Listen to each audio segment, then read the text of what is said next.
কি বন্ধুরা, আমার এই রেসিপিটা দেখে একবার বলুন তো কেমন দেখতে হয়েছে। আপনাদেরও কি ইচ্ছা করছে এরকম রেসিপি নিজেদের বাড়িতে বানাতে?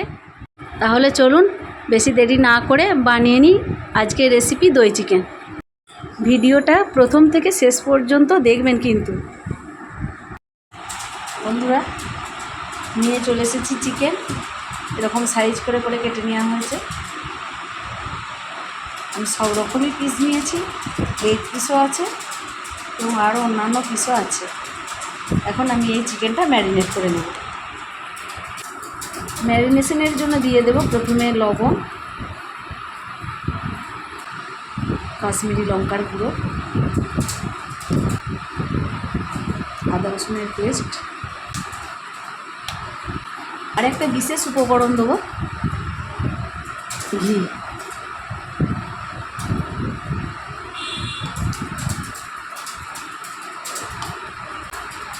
খুব ভালো করে হাত দিয়ে মেখে নেব।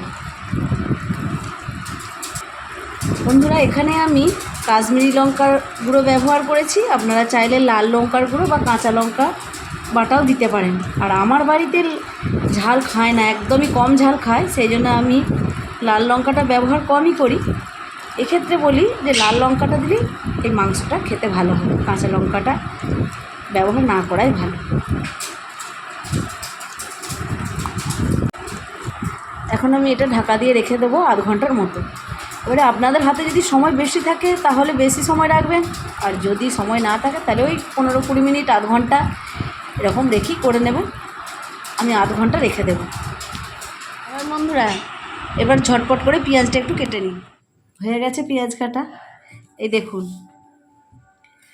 ভাবছেন তো দুরকম কেন? তাহলে চলুন দেখবেন, চলুন এই দুরকম পেঁয়াজ দিয়ে আমি কি করি। এখন দিয়ে দিলাম কড়াইতে সাদা তেল।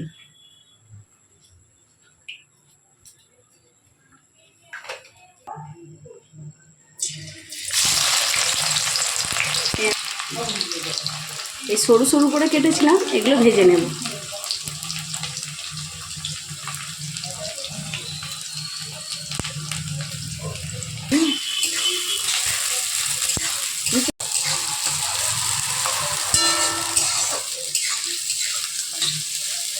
এতে কিন্তু নুন দেবো না, এমনি ভেজে নেব, এটা বেরেস্তা হবে।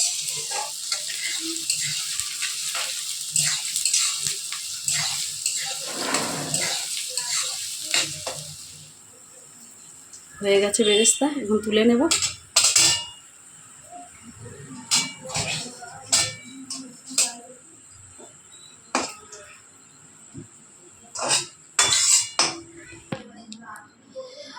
এই যে কোচানো পেঁয়াজটা বেরেস্তা করে নিলাম, ভেজে নিলাম। আর এই যে এটা যেটা আছে, এটা এখন আমি মিক্সিতে বেটে নেব। এখন আমি একটা স্পেশাল গুঁড়ো মশলা বানিয়ে নেব। তার জন্য নিয়ে নিয়েছি ছোটো এলাচ, দারচিনি, লবঙ্গ, তেজপাতা, গোলমরিচ, জায়ত্রী, জায়ফলটা আমার নেই, এগুলো আমি গুঁড়ো করে নেব।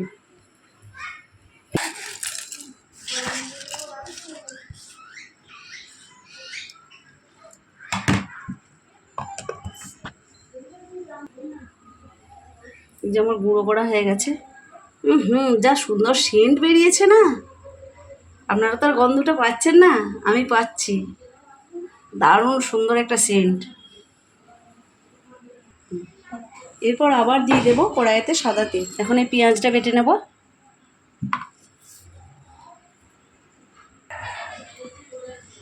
এই যে পেঁয়াজটা বেটে নিয়েছি, কিন্তু একদম সেই মিহি করে দেবেন না, তাহলে কিন্তু গ্রেভিটা ভালো হবে না, একটু যেন দানা দানা থাকে।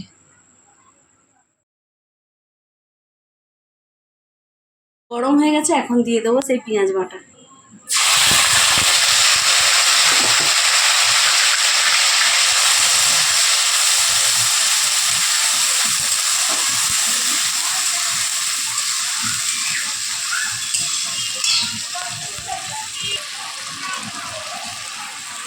দিয়ে দেবো আদা রসুন বাটা।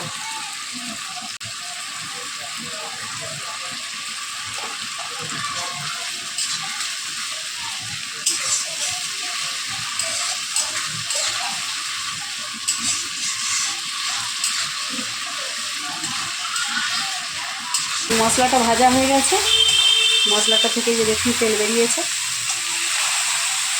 এখন দিয়ে দেবো ম্যারিনেট করা চিকেনটা।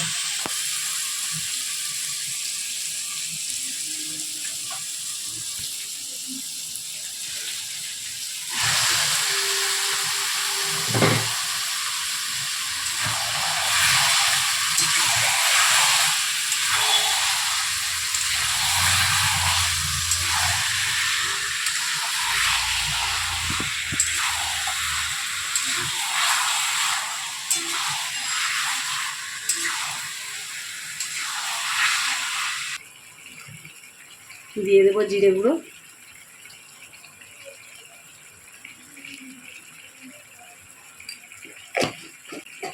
দিয়ে দেবো স্পেশাল মশলাটা।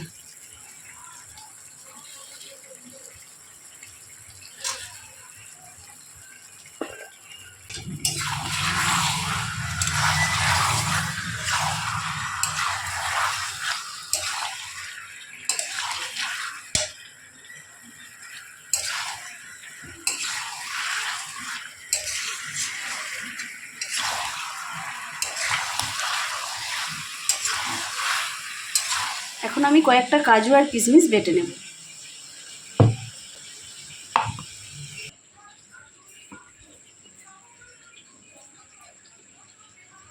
পেস্ট করা হয়ে গেছে,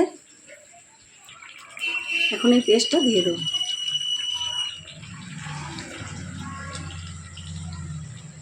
এখন দিয়ে দেব টক দই ফেটিয়ে রাখা।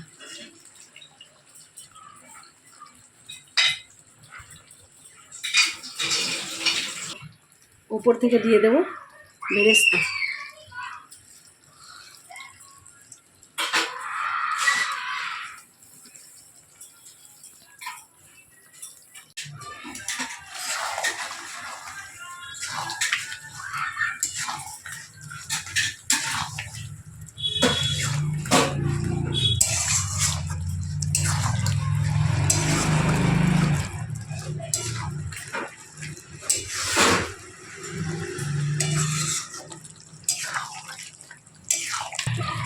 বন্ধুরা, আপনাদের সাথে একটা কথা শেয়ার করি।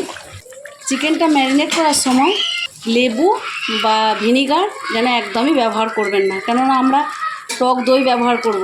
এক্ষেত্রে মাংসটা কিন্তু খেতে একদমই ভালো হবে না। এখন আমি একবার ঢাকা দিয়ে দেব।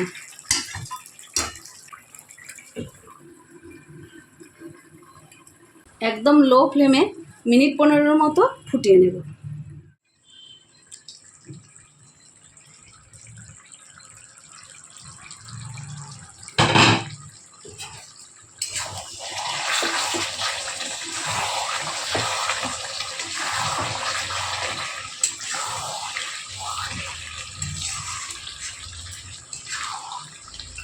দিয়ে দেব গুঁড়ো মশলাটা।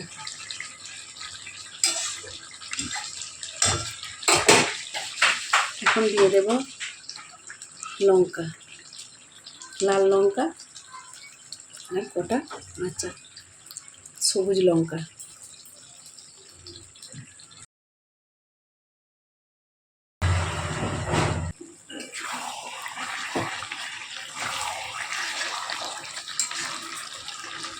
আপনারা চাইলে উপর থেকে আরেকটু ঘি দিতে পারেন, কিন্তু আমি আর ঘি দেব না।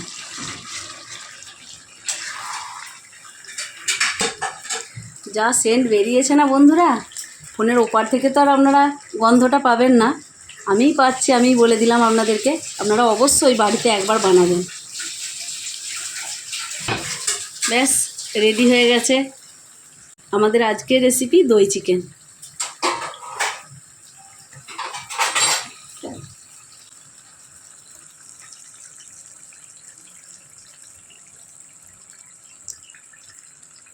এটা আপনারা রুটি, পরোটা, ভাত, রাইস, পোলাও যে কোনো খাবারের সাথেই খেতে পারেন। আমি এই দই চিকেনটা পরিবেশন করেছি নোনতা পোলাওয়ের সাথে। আপনারা দেখে বলুন তো এটার কম্বিনেশনটা কেমন হয়েছে। চিকেনটা দেখতে যা সুন্দর হয়েছে, খেতেও হয়েছে খুব সুন্দর। আর গন্ধ সে কথা আর কি বলবো।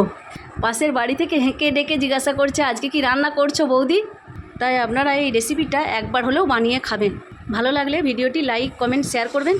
ফেসবুক পেজ থেকে দেখলে সুজাতা চৌধুরী পেজটি ফলো করে দেবেন, আর ইউটিউব চ্যানেলে সুজাতা রান্নাঘর চ্যানেলটি সাবস্ক্রাইব করে আমার পাশে থাকবেন। ধন্যবাদ।